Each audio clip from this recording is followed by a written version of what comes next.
Hello everybody, I hope all of you are doing good. I am Deepika from Learno Hub, एक ऐसा free learning platform जहां पर आप पढ़ सकते हो physics, chemistry, maths, biology and SST absolutely for free only at learnohub.com.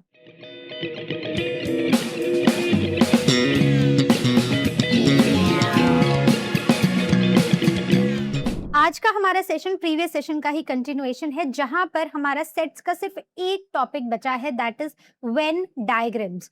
तो although ये एमएल अग्रवाल में ये टॉपिक नहीं था, लेकिन सेलिना में ये टॉपिक था, तो ध्यान से सुनना इसको और इसको यहीं पर पक्का कर लेना. खूब सारे क्वेश्चन मेरे साथ यहीं पर सॉल्व कर लेना. तो चलिए शुरू करते हैं. वेन डायग्राम्स क्या होते हैं? बेसिकली सेट्स को ही रिप्रेजेंट करने का ये एक तरीका है. It is a pictorial representation of the sets. किसने इंट्रोड्यूस किया था? So it was introduced by John Venn. उन्हीं के नाम पर इसका नाम रखा गया है, Venn diagrams. So sets are shown using the closed curves, जैसे कि सर्कल्स एंड ओवल्स. तो ऐसे एक बॉक्स बनाया जाता है, मतलब एक रेक्टेंगल बनाया जाता है, और इस रेक्टेंगल को यूनिवर्सल सेट माना जाता है. मतलब हम जितने भी हमारे एलिमेंट्स अंडर डिस्कशन हैं, वो सारे के सारे रिप्रेजेंट किए जाते हैं विद दिस रेक्टेंगल. और इसके अंदर ना ऐसे सर्कल्स बनाए जाते हैं. हर एक सर्कल एक सेट को रिप्रेजेंट करता है. जैसे इस केस में ये हमारा एक यूनिवर्सल सेट है, जिसको हमने इससे डिनोट किया है. इवन हम इसे कैपिटल यू से भी डिनोट करते हैं. और इसके अंदर ये जो दो सर्कल्स हैं, बेसिकली ये दोनों सर्कल्स सेट हैं. ये है सेट ए और ये है सेट बी. और 9, 4, 7, 8, 1, ये सारे जो आपको नंबर्स दिखाई दे रहे हैं, these all are the elements of this set. So rectangle represents the universal set, circle या ओवल सेट रिप्रेजेंट करेंगे, और जो पॉइंट्स है सर्कल के अंदर, they represent the elements of the set. Simple है, बेसिक क्लियर है आपको. यूनिवर्सल सेट, एक एक की बात करेंगे. यूनिवर्सल सेट मतलब वो सेट जिसमें सारे एलिमेंट्स हैं जो अंडर डिस्कशन है. अगर मैं बात करूं कि हम इंग्लिश अल्फाबेट्स की बात करेंगे, तो मतलब एक ऐसा सेट जिसमें पूरा ए टू जी होगा. सो this is a universal set in this case. सारे एलिमेंट्स जो भी अंडर डिस्कशन है वो यहाँ पर इंक्लूडेड होंगे. यूजुअली हम उसको ऐसे डिनोट करते हैं, either we will write this or we will use capital U. Correct? So all sets are drawn inside the universal set rectangle. तो जो भी अब हम सेट बनाएंगे, जो भी हम एलिमेंट्स लिखेंगे, वो इसी रेक्टेंगल के अंदर लिखेंगे. तो यहाँ पर आपको दो अलग अलग तरह के सेट दिखाई दे रहे हैं. क्या होते हैं ये?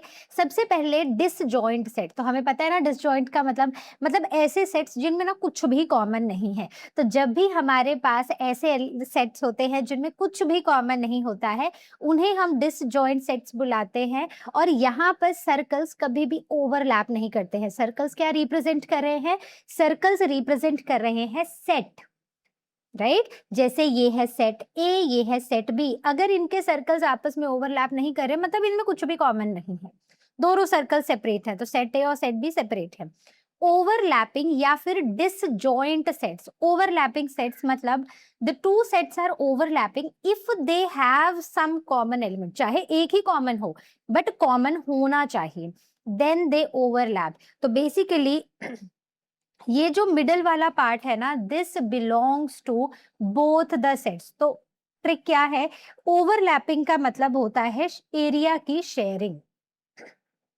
ओके, ओवरलैपिंग का मतलब होता है एरिया शेयर कर रहे हैं. सेम एलिमेंट है और ये दोनों उस एलिमेंट दोनों में ही है, तो ये शेयर हो रहा है. करेक्ट? इतना समझ आ गया. अब आते हैं सबसेट केस पर. तो सबसेट्स भी हमने पढ़े हैं. सबसेट का मतलब होता है जब किसी सेट के एलिमेंट्स एक बड़े वाले सेट में आते हैं. जैसे कि if all the elements of A are inside B. जैसे ये हमारा एक यूनिवर्सल सेट था, और इस यूनिवर्सल सेट में ये है बाहर वाला सर्कल सेट बी है और अंदर वाला सेट ए है. अगर सेट ए के एलिमेंट्स बी के अंदर आते हैं, तो हम ऐसे अंदर को एक सर्कल बना देते हैं. मतलब सर्कल के अंदर एक सर्कल बना देते हैं. बड़ा सर्कल बनाएंगे, उसके अंदर एक छोटा सर्कल बना देंगे. तो if A is inside B, it means A is the subset of B. तो जो सबसेट है बड़े वाले सेट का, उस सबसेट को हम सर्कल के अंदर ड्रॉ कर देंगे, एक छोटे सर्कल के फॉर्म में. If it says if all the elements of B are inside A, अगर सारे ए बी के एलिमेंट्स ए के अंदर है, मतलब पहले एक बड़ा सर्कल ड्रॉ करो A which will show the subset A, और उसके अंदर एक छोटा सर्कल ड्रॉ करो B which will show that B is the subset of A. तो हमें क्या ध्यान रखना है, हमें एक बड़ा सर्कल बनाना है और उसके अंदर एक छोटा सर्कल बनाना है. जो भी सबसेट है वो छोटा वाला सर्कल होगा हमारा, जो बड़े सर्कल के अंदर है, राइट. कोई ऐसा नहीं है कि यहाँ पर थोड़ा सा पार्ट की शेयरिंग हो रही है. Since it is the subset, मतलब कि अगर मैं इस केस की बात करूं तो मतलब जो भी एलिमेंट्स ए के पास है ना, वो सारे के सारे बी के पास है. इसका मतलब A is the subset of B. तो ये पूरा का पूरा सेट जो है ये एक बड़े सेट के अंदर आएगा. क्लियर है बात. अब यहाँ पर आती है एक और चीज जो हमने पहले भी पढ़ा है, that is the union of the set. कैसे शो करते हैं, ए यूनियन बी, राइट, ऐसे ही शो करते हैं, ए यूनियन बी. अब देखो ए सबसेट की अगर हम बात करें ना, तो आपकी बुक में पहले ऐसे भी शो किया हुआ था, तो याद रखना अगर ऐसे भी लिखा हुआ है तो दिस ऑल्सो मीन्स सबसेट. ये मैंने आपको पिछली वीडियोज में ही क्लियर कर दिया था. अब ए यूनियन बी मतलब एक ऐसा यूनियन जहां पर हम सारे ही एलिमेंट्स ले रहे हैं. यूनियन में हम क्या करते थे, अगर हमारे पास दो सबसेट है और दो सेट है और अगर हमें उनका यूनियन लिखना है तो हम सारे ही एलिमेंट्स लिखते थे, सिर्फ जो कॉमन एलिमेंट्स है उनको एक बार लिखते थे, उनको रिपीट नहीं करते थे. यही मतलब होता था. तो अगर आपको ऐसा शो करना हो वेन डायग्राम से, तो आप क्या करोगे, आप ऐसे सर्कल बनाओगे, एक का नाम सेट ए, दूसरे का नाम बी, और इस पूरे को आप शेड कर दोगे, फुल शेडिंग आप कर दोगे. So it includes the common part also, मतलब जो रिपीटेड एलिमेंट्स है ना वो भी इसमें इंक्लूडेड होंगे. सो union means unite everything but don't repeat anything, right? So I'll write it over here. So unite everything but don't repeat anything. कोई भी चीज जो रेपिटेशन में है वो रिपीट नहीं करनी है. तो याद रखना, इस पीपीटी का पीडीएफ डिस्क्रिप्शन में मिलेगा, डाउनलोड करके इनको प्रिंट आउट लेके छोटे छोटे स्क्रीन्स में, मतलब स्लाइड्स एक ही पेज पे 4-4 स्लाइड लेके इनको रख लेना. जब भी पढ़ो तो पहले यहाँ से रिवाइज कर लो, तो आपको अपनी बुक की पूरी थ्योरी नहीं पढ़नी पड़ेगी. यहाँ से आपकी जो थ्योरी है वो बिल्कुल क्लियर हो जाएगी. किसी स्लाइड में डाउट हो तो वीडियो तो है ही, है ना, आके देख लो. अब आते हैं यूनियन इन डिफरेंट केसेस. मान लेते हैं कि अगर ए और बी आपस में ओवरलैप कर रहे हैं, तो हम क्या करेंगे, हम पूरा circle including this common part हम शेड करेंगे यूनियन के केस में, if it is A union B. और मान लेते हैं कि दोनों ए और बी डिसजॉइंट सेट हैं, अब भी हम पूरा ही मार्क करेंगे, जैसे ए भी प्रॉपर मार्क होगा पूरा, बी भी पूरा शेड होगा, लेकिन दोनों अलग अलग शेड होंगे. Now, if one set is inside the other, तो मतलब एक बड़ा सर्कल है उसके बीच में हमने उसका सबसेट बनाया है, तो भी पूरी शेडिंग प्रॉपरली ऐसे होगी, क्योंकि यूनियन के केस में हमें सब कुछ लेना है, राइट. तो जो भी सेट है, ओवरलैप हो रहे हैं नहीं हो रहे हैं, सब सेट है, जो भी है, आपको पूरा का पूरा उसको हाईलाइट करना है या फिर आपको पूरा का पूरा उसकी शेडिंग करनी है. अब आते हैं इंटरसेक्शन. इंटरसेक्शन का मतलब क्या होता था, रिकॉल करो. मतलब हम कॉमन एलिमेंट्स ही ले रहे हैं, जहां पर वो इंटरसेक्ट कर रहे हैं ना, हमें सिर्फ उस इंटरसेक्शन से मतलब है, हमें सिर्फ कॉमन एलिमेंट से मतलब है. तो ए यूनियन बी का मतलब होता है कि एलिमेंट्स जो कि कॉमन है दो सेट में, तो हम इसको शो कैसे करते हैं, ए और उल्टा यू लिख देते हैं. So we will only talk about the common element. तो बेसिकली हम यहाँ पर ना सिर्फ shaded portion, sorry common portion की शेडिंग करेंगे. अब देखो कैसे होगा, ध्यान से देना. अगर मान लेते हैं ओवरलैपिंग हो रही है दोनों सेट में, तो ये जो कॉमन वाला पार्ट है ना बच्चों, सिर्फ इसको शेड कर दो. मान लेते हैं कि A is the subset of B. ये बड़ा वाला सर्कल B है, अंदर वाला A है, तो this is bigger one, that is the set B and this is the set A. So यहाँ पर A is the subset of B. तो मतलब दोनों में कॉमन क्या है, वो एलिमेंट्स जो A के पास है, right? So just shade the inner circle, मतलब जस्ट ए को शेड करना है। अब ये भी तो सिचुएशन आ सकती है कि भाई कुछ कॉमन है ही नहीं, डिसजॉइंट सेट्स हैं, मतलब एम्प्टी सेट्स हैं। उस केस में हम क्या करेंगे, उस केस में ऐसे हम 2 सर्कल लगाएंगे और कुछ भी शेडिंग नहीं करेंगे। ठीक है, सिंपल है ना। कहीं डाउट होगा तो आज क्वेश्चन सेक्शन में पूछना, लर्न आप स्वयं में क्लास को बुक करना, या फिर आप कोर्सेज में भी एनरोल कर सकते हो। अब आते हैं next word, that is the difference in the set. Difference का क्या मतलब होता है? अगर मुझे लिखा है a माइनस बी, इसका मतलब होता है कि वो एलिमेंट जो a में है लेकिन b में नहीं है। If it is b minus a, मतलब वो एलिमेंट जो b में है लेकिन a में नहीं है, यही मतलब हुआ ना। तो याद रखना, डिफरेंस में फिर से बता रही हूँ कि जो पहला आपने सेट का नाम लिखा है दैट इज अंडर कंसिडरेशन, जो उसके यूनिक एलिमेंट्स हैं वो ही आपको लिखने हैं। बात क्लियर हुई? So trick is a minus B, so a alone and remove the part of the b। तो अब देखो मैंने यहाँ पर शेडिंग भी की है, तो अगर ओवरलैपिंग हो रही है सेट्स में तो मैं क्या करूंगी, ये ओवरलैप वाला पोर्शन और जो b वाला पोर्शन है उसको छोड़ दूंगी, और सिर्फ जो a का यूनिक वाला पोर्शन है I will just shade that, because यहाँ पर हम a माइनस बी कर रहे हैं। अगर यही b माइनस a होता तो हम क्या करते, तो हम ऐसे करते, राइट। तो अगर ये सेट a है, ये b है, तो मैं सिर्फ b को शेड करती। बात क्लियर हो गई? नेक्स्ट आते हैं जहां पर डिसजॉइंट है, राइट, लेकिन a माइनस बी है तो आप a को फुल शेड कर दो। उसके बाद अगर if a is inside b, अगर a b के अंदर है तो मतलब it is a minus B, sorry b a के अंदर है। सो यहाँ पर इस चीज का मतलब है कि b is the subset of a। तो इस केस में because we are asked to like represent a minus B, तो मतलब हमें सिर्फ a का यूनिक पोर्शन शेड करना है, जो इनका शेयर्ड पोर्शन है दैट इज b, उसको हम शेड नहीं करेंगे। सिंपल है ना? डाउट तो नहीं आ रहा है तो पूछ लेना है, डाउट्स क्लियर कर लेने हैं। बड़ा ही सिंपल सी एक्सरसाइज है, ध्यान से पढ़ के खत्म कर लेना। अब ये देखो b माइनस ए को भी मैंने आपको यहाँ पर करके दिखाया है। Fit is b minus A, मतलब वो एलिमेंट्स जो b में है पर a में नहीं है, यही मतलब हुआ। तो ये आ गया b का पोर्शन, अब मैंने सिर्फ इसका यूनिक पोर्शन शेड कर दिया। ओके यहाँ पर देखो तो a है और b है, तो मैंने b को शेड कर दिया। ये मेरे डिसजॉइंट सेट्स हैं, कुछ कॉमन नहीं है, कोई ओवरलैपिंग नहीं है, कोई सबसेट वाला केस नहीं है, लेकिन b माइनस a है तो b जो पहले सबसेट का नाम लिखा है मैंने उसको पूरा शेड कर दिया, वो क्योंकि यूनिक है उसका।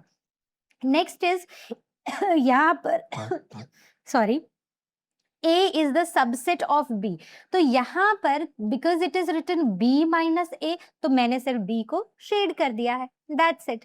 Now important यही है बच्चों की कई बार ना हमें intersection, subset, A minus B, B minus A, ये इन्हीं में कंफ्यूजन रहता है। तो अगर आपको अभी भी डाउट है ना तो आप पहले वाली एक्सरसाइजेस को एक बार रिकॉल करके थोड़े से क्वेश्चन सॉल्व करके आओ, क्योंकि ये डाउट नहीं रहना चाहिए। अगर ये पहले से रहा होगा तो ये अब भी रहेगा।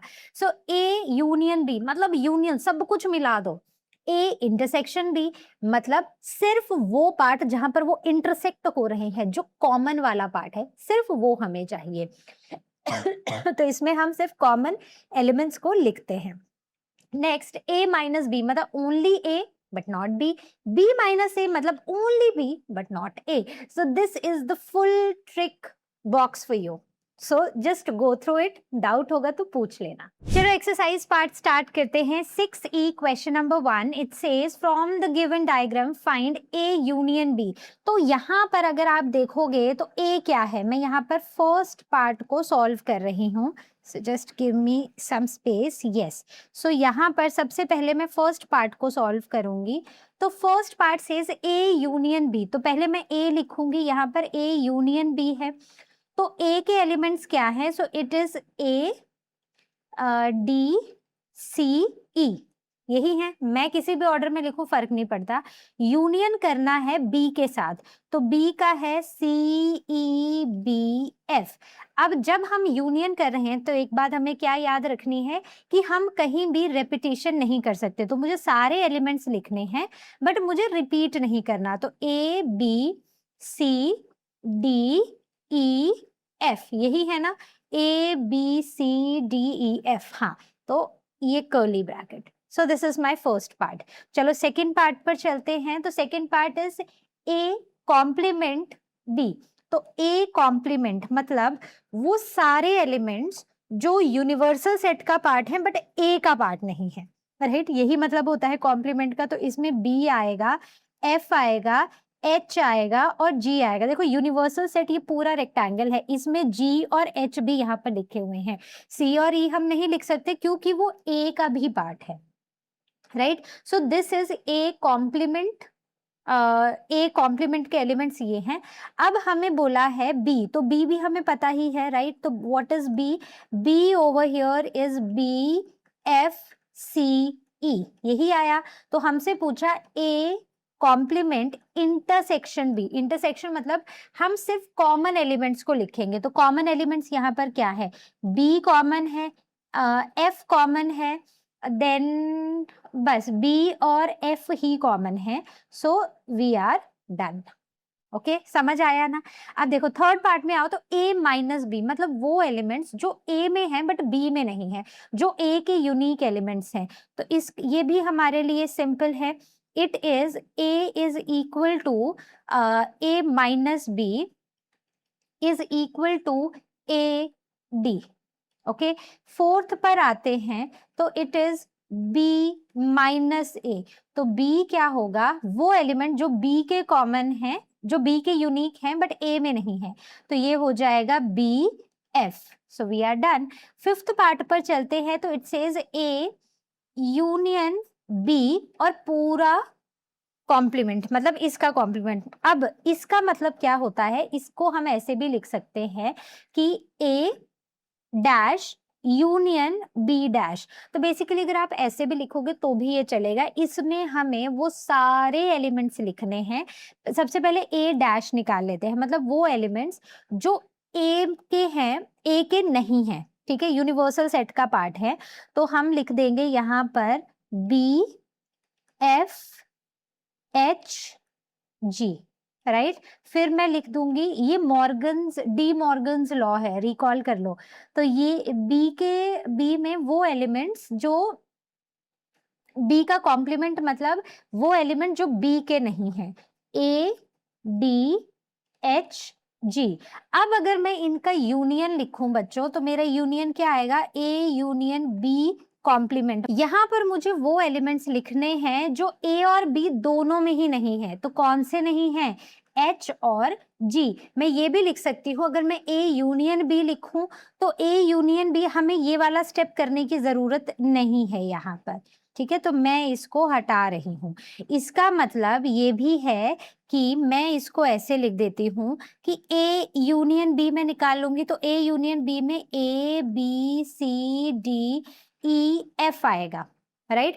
अब मुझे ए यूनियन बी के कॉम्प्लीमेंट में सिर्फ वो एलिमेंट्स लिखने हैं जो इसमें नहीं है। तो इसमें दो ही नहीं है, एच और जी, क्योंकि वो यूनिवर्सल सेट का पार्ट है, ना ए का पार्ट है ना बी का पार्ट है। Question number 2 says from the given diagram हमें ए कॉम्प्लीमेंट निकालना है। ए कॉम्प्लीमेंट का मतलब है कि वो एलिमेंट जो ए का पार्ट यहाँ पर बिल्कुल नहीं है। तो ये है मेरा ए बड़ा सा सर्कल और ये ओवल जो है दैट इज बी। तो सारे एलिमेंट्स लिख दो जो ए में नहीं आ रहे। तो 3 1 4 6 नहीं लिखना है। So it is 2 5 7 8 2 5 7 8 9 10 9 10। तो ये आ गए। तो दिस इज ए कॉम्प्लीमेंट। फिर बोला है हमें B complement. So this is the first part, this is the second part. B complement का क्या मतलब होता है कि हमें वो एलिमेंट्स लिखने हैं जो बी का पार्ट नहीं है। मतलब इसमें ये तीनों तो आएंगे ही नहीं क्योंकि ये 1 भी कॉमन में है। तो it is 3 4 6 7 8 9 10 and we are done. अब आते हैं ए कॉम्प्लीमेंट यूनियन बी का कॉम्प्लीमेंट। मतलब मुझे ये सारे एलिमेंट्स को यूनाइट करना है। तो I will write over here सारे ही एलिमेंट्स जो भी हैं 2 3 4 5 6 7 8 9 10। तो इसमें सारे ही एलिमेंट्स आएंगे। आगे चलते हैं। Now coming on to A intersection B का कॉम्प्लीमेंट, मतलब वो एलिमेंट्स जो ए इंटरसेक्शन बी में नहीं आएंगे। तो अब मैं यहाँ पर अगर ए इंटरसेक्शन बी बनाऊं तो this is my fourth part बच्चों। ए इंटरसेक्शन बी बनाऊं तो मैं इसके कॉमन एलिमेंट्स लिखूंगी तो सिर्फ 1 होंगे। तो इसका मतलब ए इंटरसेक्शन बी का जो कॉम्प्लीमेंट है इसमें बाकी सारे एलिमेंट्स आएंगे, मतलब 2 3 4 5 6 7 8 9 10। डन। अब मुझे लास्ट में पूछा है कि is A complement union B complement is equal to A union B का complement.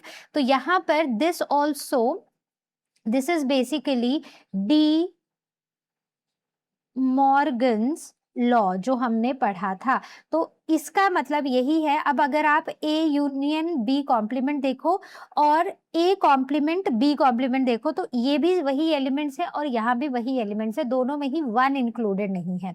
So this means yes, A complement union B complement is equal to A like intersection B का complement, right. आगे चलते हैं question number 3। Question number 3 बोल रहा है हमें find out करना है A union B in bracket B intersection C, right. तो पहले इसको फाइंड आउट करते हैं।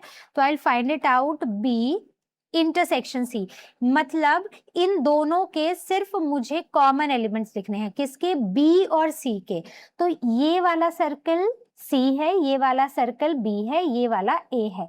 तो अगर मैं ऐसे देखूं तो एच और जे, ओके, तो यहां पर दो ही कॉमन एलिमेंट्स है एच और जे, ओके।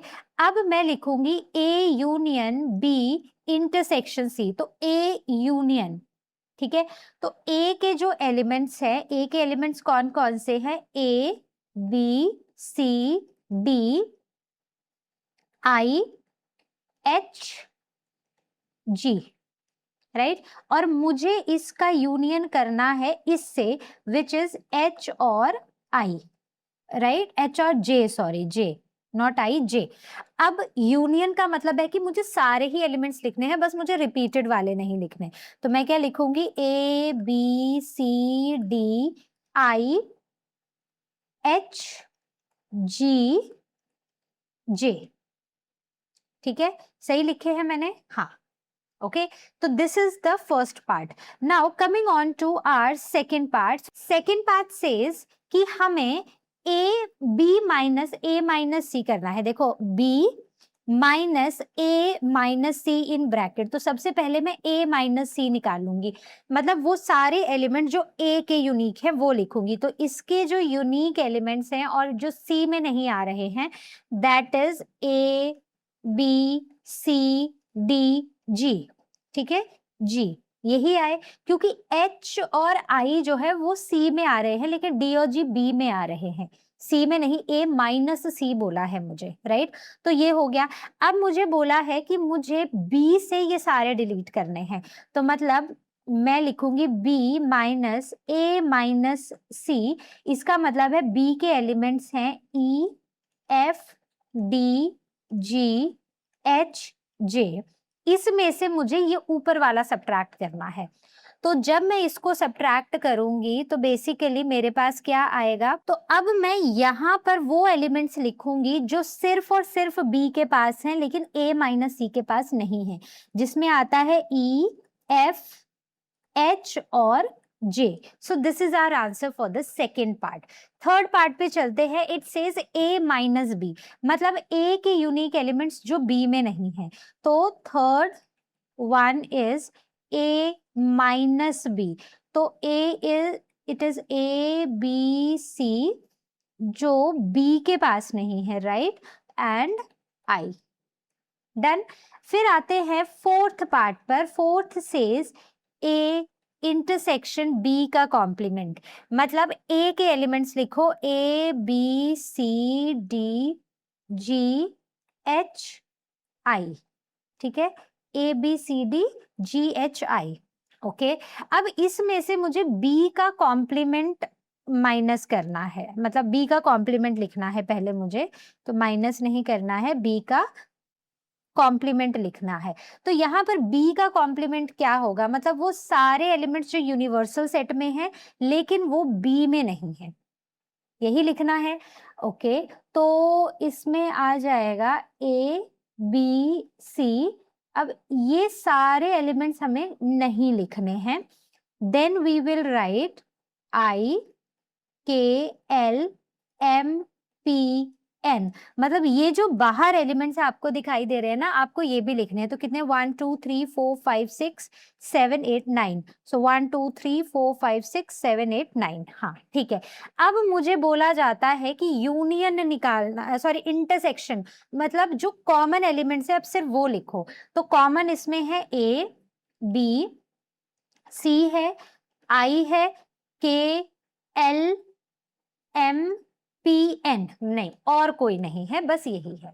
राइट, ध्यान से धीरे धीरे सोच समझकर हर एक का मतलब दिमाग में समझकर फिर क्वेश्चन करना शुरू करना है। अब इसने एक बात हमसे और पूछी है, is A intersection B dash is equal to A minus B. जो ए इंटरसेक्शन बी डैश है, मतलब ये क्या, ये इसके इक्वल है। तो आप इन दोनों को देखो, late us say this is equation 1 and this is equation 2। तो हम लिखेंगे from equation 1 and 2, A intersection B dash is equal to A minus B. Okay, coming on to question number 4. Question number 4 says use the given Venn diagram to find this. देखो, पहला है b minus A, मतलब वो element जो b के unique है। But अगर आप इस डायग्राम को देखो ध्यान से, वेन डायग्राम को, सो b is the subset of a।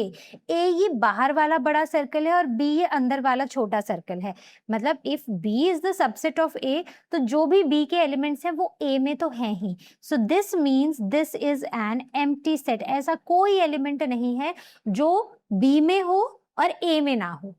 Right, then ए के एलिमेंट्स हमें लिखने हैं। तो ए के एलिमेंट्स क्या क्या हैं, ये सारे ही 1 5 देन 7 6 9, ये सारे एलिमेंट्स। देन बी का कॉम्प्लीमेंट, बी का कॉम्प्लीमेंट का मतलब है कि वो सारे एलिमेंट्स जो बी में नहीं है, बी में नहीं है बट पूरे बाकी पूरे सेट यूनिवर्सल सेट का पार्ट है। तो बी के कॉम्प्लीमेंट में हम लिखेंगे 7 6 9 2 3 4 8 10। तो ध्यान से ना पूरा देख देख के लिख देना है, ठीक है, कोई एलिमेंट छोड़ना नहीं है यहाँ पर। आगे चलते हैं, ए इंटरसेक्शन बी, मतलब ए इंटरसेक्शन बी का मतलब है कि वो एलिमेंट जो ए और बी के कॉमन है। तो ए और बी के कॉमन कौन से एलिमेंट्स हैं, देखो यही वाले जो अंदर है, विच इज 1 and 5। तो it is 1 5। Then coming on to 4, A union B. तो ए यूनियन बी का मतलब है कि वो सारे एलिमेंट जो ए और बी दोनों में है कॉमन, बट हमें कोई रेपिटेशन नहीं करनी। So 1 5 6 7 9 and we are done. आगे चलते हैं, draw the Venn diagrams to show the relationship between the two overlapping sets A and B. Now shade the regions, ठीक है। तो हमें क्या करना है, ए इंटरसेक्शन बी दिया है, मतलब कि ये मैंने एक वेन डायग्राम बनाया जिसमें ये मेरा यूनिवर्सल सेट है, और ए इंटरसेक्शन बी, तो ये बोला है कि ये जो सेट है ना ये ओवरलैपिंग है। तो मतलब मैं ऐसे कर देती हूँ कि एक मैंने बनाया और इनको मैंने ऐसे ओवरलैप कर दिया। तो let us say this is set A and this is set B. तो मुझे इंटरसेक्शन को शेड करना है। इंटरसेक्शन मतलब वो जो इसका कॉमन पार्ट है। बात क्लियर है। सेकेंड पार्ट में आते हैं। अब ये है, ओके, तो ये है ए और बी। तो यहां पर हमें यूनियन बताना है। यूनियन बताने का मतलब क्या है बच्चों, कि मुझे सारे एलिमेंट्स मेरे कंसीडर हो रहे हैं यहाँ जो भी ए और बी में है। So this is the part. Okay, now coming on to the third part. Third part says A minus B. तो पहले मैंने यूनिवर्सल सेट बनाया, बीच में ए सेट और बी सेट बनाया, दोनों आपस में ओवरलैप कर रहे थे, और यहाँ पर मुझे सिर्फ वो पार्ट शेड करना है because it is B minus A, मतलब बी का वो पार्ट जो कि बी के लिए यूनिक है। कॉमन वाला नहीं करना है, ए भी नहीं करना है। अब नेक्स्ट पार्ट आते हैं, draw the a Venn diagram to show the relationship between set A and B such that A is a subset of B. क्या बोल रहा है ये हमें, देखो ध्यान से सुनो, ये हमें बोल रहा है कि हमें एक ऐसा वेन डायग्राम बनाना है जिसमें देखो यहाँ पर भी ना ये बात लिख देना, इसको मेंशन कर देना कि ये हमारा यूनिवर्सल सेट है। ये लिखो, अगर लिखना मुश्किल लग रहा है तो यू लिख दो, बात तो एक ही है। अब यहाँ बोला है कि दो सेट है ए और बी है, जहां पर A is the subset of B, मतलब एक बाहर बड़ा सर्कल बनेगा और उसके अंदर एक छोटा सर्कल बनेगा, जो बाहर वाला है वो बी है और अंदर वाला हमारा ए रहेगा। बस इतनी सी बात बोली है। तो फर्स्ट को अगर हमें सॉल्व करना है, ये तो मैंने इसका पार्ट कर दिया, अब फर्स्ट को सॉल्व करने के लिए मैं यहाँ पर बिल्कुल ऐसे ही डायग्राम्स बना देती हूँ। So this is the universal, this is B and ये अंदर वाला इज ए, ठीक है। ओके, मैं और भी बना देती हूँ ताकि ना जब हम डिस्कस करने लगे तो मुझे बार बार ये ना बनाना पड़े।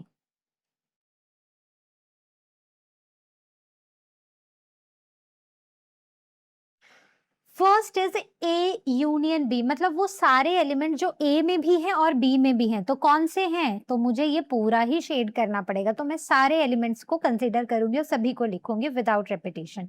नाउ बी का कॉम्प्लीमेंट इंटरसेक्शन ए, मतलब वो एलिमेंट्स जो बी के नहीं हैं बट जो बी के नहीं है, राइट। और इंटरसेक्शन बी, मतलब जो बी के नहीं है और ए के साथ कॉमन है। तो अगर वो बी के नहीं है और ये A B like A is the subset of B, तो फिर कोई कॉमन एलिमेंट हुआ ही नहीं, तो हमने छोड़ दिया। नाउ ए इंटरसेक्शन बी, मतलब वो एलिमेंट्स जो ए और बी के कॉमन है, तो कॉमन कौन से हैं, वही एलिमेंट्स जो कि ए के हैं। देन ए यूनियन बी का कॉम्प्लीमेंट, ए यूनियन बी का कॉम्प्लीमेंट मतलब वो सारे एलिमेंट्स जो ना ए में है ना बी में है but they are the part of the universal set. तो आपको ये सर्कल्स नहीं, सिर्फ ये बाहर वाला पोर्शन शेड करना है। So I hope this is clear. Next आते हैं क्वेश्चन नंबर 7 पर। Now coming on to question number 7 which says two set A and B are such that A intersection B is this, मतलब क्या है कि ए और बी दो set हैं और दोनों में कुछ भी कॉमन नहीं है, they are the disjoint sets. तो पहले हमें वेन डायग्राम बनाना है ये रिलेशनशिप शो करने के लिए, तो ये मैंने वेन डायग्राम बना दिया। तो ये सेट मान लेते हैं ए है और ये बी है और दोनों में कुछ भी कॉमन नहीं है। अब सिमिलरली ए बी आप यहाँ पर हर जगह लिख सकते हैं। सो ए बी और सब मुझे डिसजॉइंट ही शो करने हैं क्योंकि क्वेश्चन में मेरी कंडीशन यही दी है। First it says A union B, मतलब ए और बी दोनों का यूनियन, मतलब सारे एलिमेंट्स आएंगे। तो नेक्स्ट आता है ए यूनियन बी का कॉम्प्लीमेंट, मतलब वो सारे एलिमेंट ना ए में आएंगे ना बी में, क्योंकि दिस विल बी लाइक ए का कॉम्प्लीमेंट यूनियन बी का कॉम्प्लीमेंट। तो जब हम कॉम्प्लीमेंट लेते हैं तो वो उस सेट के हम एलिमेंट्स नहीं लेते, तो ना ए के एलिमेंट्स आएंगे ना बी के एलिमेंट्स आएंगे। तो एलिमेंट्स कौन से आएंगे, एलिमेंट्स आएंगे इस यूनिवर्सल सेट के। तो यहाँ पर यू या फिर ये वाला ये भी आप जरूर मार्क कर लेना, कहीं पर भूलना मत, ठीक है। This is also important for us. Okay, अच्छा दो पार्ट्स बच गए थे। सो ए माइनस बी, मतलब सॉरी बी माइनस ए, मतलब जो बी के पार्ट हैं बट ए के पार्ट नहीं है। तो बी के पार्ट कौन से हैं, सिर्फ ये वाले एलिमेंट्स। बी इंटरसेक्शन ए का कॉम्प्लीमेंट, मतलब वो एलिमेंट्स जो बी और ए कॉम्प्लीमेंट के कॉमन है।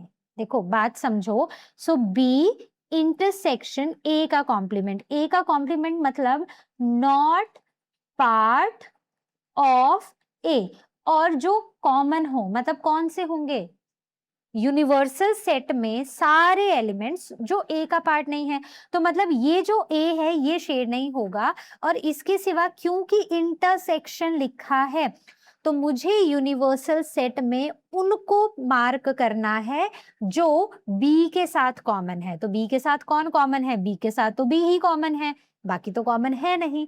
तो बस, तो ये क्वेश्चंस है बच्चों, ध्यान से पढ़ना, ध्यान से समझना, सिंपल है लेकिन एक थॉट देकर मतलब रिकॉल करके फिर ही करना। अब आते हैं नेक्स्ट में, so state the sets represented by the shaded portion of the following. तो ये कौन सा है, तो हमें यहाँ पर सेट को रिप्रेजेंट करना है, तो इट इज ए है और यूनियन बी है। ए और बी का सारा पार्ट है, लेकिन इन दोनों का कॉम्प्लीमेंट लिया गया है, मतलब वो एलिमेंट जो ना ए के हैं ना बी के हैं बट यूनिवर्सल सेट के हैं, हमने सिर्फ वो मार्क किए हैं। दूसरा, यहाँ पर हमने किया है बी माइनस ए, मतलब वो एलिमेंट जो बी के हैं बट ए में या यूनिवर्सल सेट में नहीं है। नेक्स्ट, यहाँ पर हमारे आ रहे हैं वो सारे एलिमेंट्स जो ए के हैं, बी के साथ कॉमन भी है लेकिन यूनिवर्सल सेट में भी है। तो यहाँ पर सिर्फ हमें वो पार्ट नहीं लेना है जो बी का पार्ट है, और बाकी सारा मतलब बी के यूनिक वाला नहीं लेना है। तो I can write it as this, I can write it as B minus A का होल का कॉम्प्लीमेंट, मतलब बी का कॉम्प्लीमेंट वो पार्ट जो बी का नहीं है लेकिन ए का पार्ट है, ठीक है, यूनिवर्सल सेट का पार्ट है। तो मुझे यहाँ पर बी का यूनिक पार्ट मेंशन करना है। इसको मैं ऐसे भी लिख सकती हूँ कि ए का वो सारा part union B complement, B complement मतलब मुझे यहाँ पर बी का पार्ट नहीं लेना है। तो आप इसको कैसे भी लिख सकते हो। Coming on to question number 9, it says that each of the given diagram shade regions which represent the set given underneath. तो यहाँ पर देखो b माइनस ए का कॉम्प्लीमेंट, b माइनस ए का कॉम्प्लीमेंट मतलब दिस माइनस दिस, यही होगा ना। तो मतलब इसमें मुझे वो पार्ट लेना है जो b का यूनिक नहीं है, ठीक है, b का यूनिक पार्ट मुझे नहीं लेना है और ए का आएगा, मतलब मुझे ये जो b का यूनिक पार्ट है ये नहीं लेना है। तो I am going to mark whole of A, ठीक है, मैं पूरा ए और ये पूरा यूनिवर्सल सेट को मैं मार्क कर दूंगी, क्योंकि सिर्फ और सिर्फ बी हमें बी माइनस करना है, ठीक है, बी का कॉम्प्लीमेंट बोला है।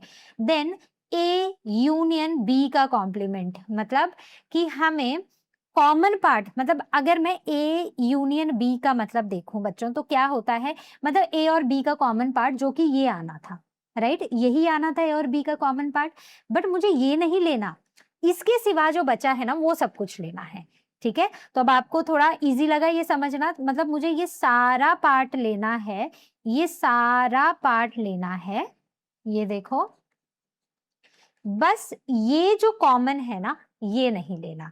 सिमिलरली यहां पर भी ऐसा था, मुझे B minus A, B minus A मतलब जो बी माइनस ए का मतलब होता है कि मतलब बी का पार्ट और बाकी कुछ नहीं।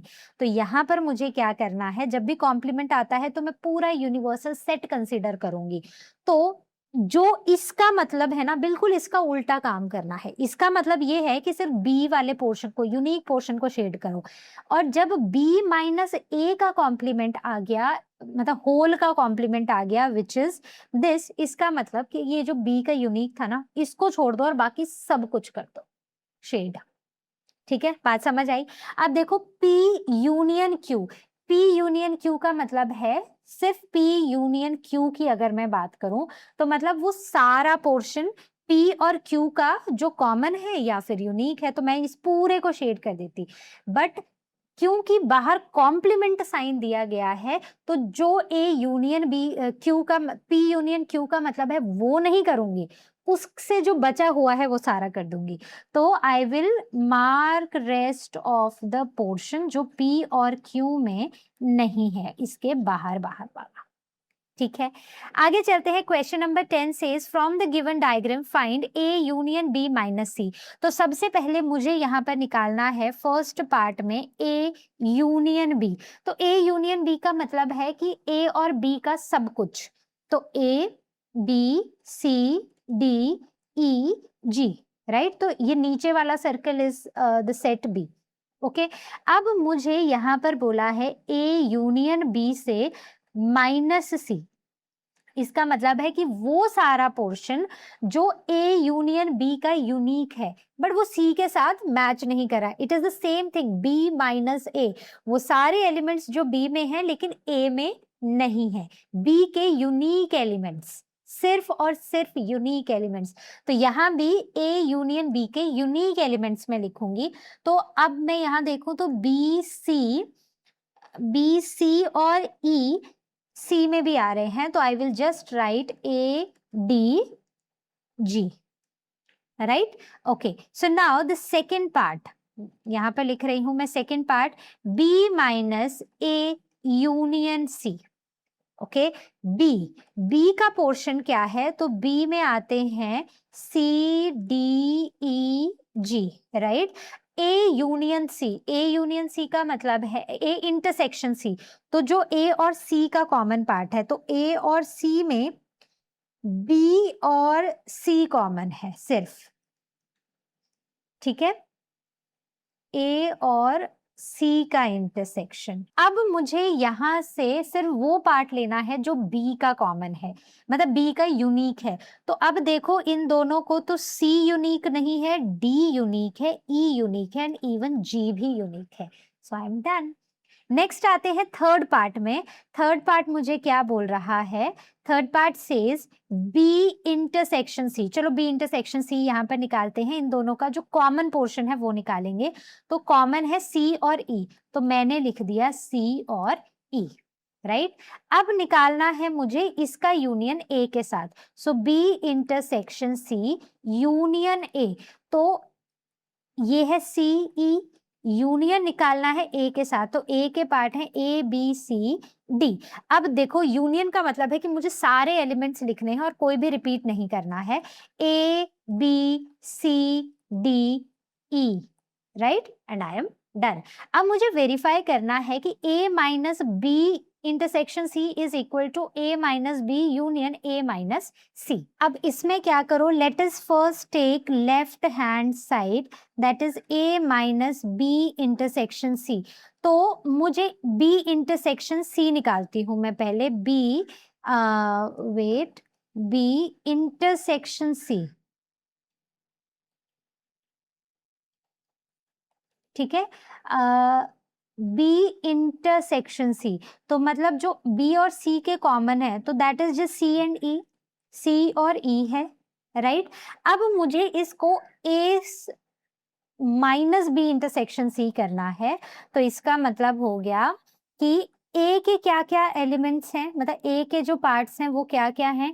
ए में आता है ए बी सी डी, है ना, तो ए में क्या आता है ए बी सी डी, इससे माइनस करना है सी ई, मतलब मुझे सिर्फ ए के यूनिक एलिमेंट्स लिखने हैं, विच इज ए बी और डी, यही आएगा। हाँ, ओके, तो अब आगे चलते हैं। Now coming on to right hand side, it says A minus B, okay, union A minus C, A minus B, A के वो पार्ट्स जो बी में नहीं है, तो इसमें एलिमेंट्स आएंगे ए, और ये नीचे वाला बी है ना, तो ए और बी यूनियन ए और सी का, तो ए में ए है और डी है, तो ये हो जाएगा ए और डी। तो अब देखो अगर मैं इनका A minus B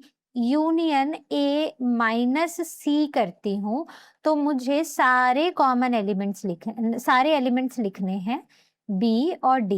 So from equation 1 and equation 2, the above expression holds true. Question number 11 says using the given diagrams express the following sets in term of set A and B. तो A और B की form में AD, ठीक है, AD, तो ये है A और D, तो इसको मैं लिख सकती हूँ कि वो सारा पार्ट जो A का है लेकिन B का नहीं है, मतलब A माइनस B। अब है ADCF, तो यहाँ पर मैं इंटरसेक्शन भी नहीं लिख सकती, मैं नीचे लिखती हूँ इसका आंसर। यहाँ पर देखो ये वाला पोर्शन है और ये वाला पोर्शन है, मतलब पहले A यूनियन B निकालो, उसमें से A इंटरसेक्शन B को माइनस कर दो। Then coming on to the third part, it is ADCF GH मतलब B और E नहीं आए हैं, तो इसका क्या मतलब होगा कि हमने कॉमन पार्ट नहीं लिया है ना। तो A यूनियन B करेंगे, इंटरसेक्शन B करेंगे और उसका कॉम्प्लीमेंट ले लेंगे, मतलब सिर्फ इंटरसेक्शन कॉमन वाला पार्ट नहीं आएगा, बाकी यूनिवर्सल सेट में जो भी एलिमेंट्स हैं वो सारे के सारे आएंगे। Now coming on to the fourth part, it is ADGH, है ना, ये आ रहे हैं। मतलब मेरा यहाँ पर this can be written as B का कॉम्प्लीमेंट, मतलब वो सारे एलिमेंट जो B का पार्ट नहीं है और बाकी यूनिवर्सल सेट का पार्ट है। अब आते हैं GH मतलब ऐसा कि A यूनियन B करो, मतलब A और B के सारे एलिमेंट्स लिख लो और इन सब को एक्सक्लूड कर दो, मतलब ऊपर कॉम्प्लीमेंट लगा दो, एंड दैट्स इट। ओके, तो सिंपल है, मीनिंग समझकर ही क्वेश्चन को सॉल्व करना शुरू करना। So that was all from our today's session. I hope you understood the chapter. कहीं भी doubt होगा, ask it on Ask Question section, or you can book your class with LearnerHub स्वयं. I'll see you next time with the next chapter. Till then, all of you take care, and as you all know, LearnerHub मतलब free है पर best है।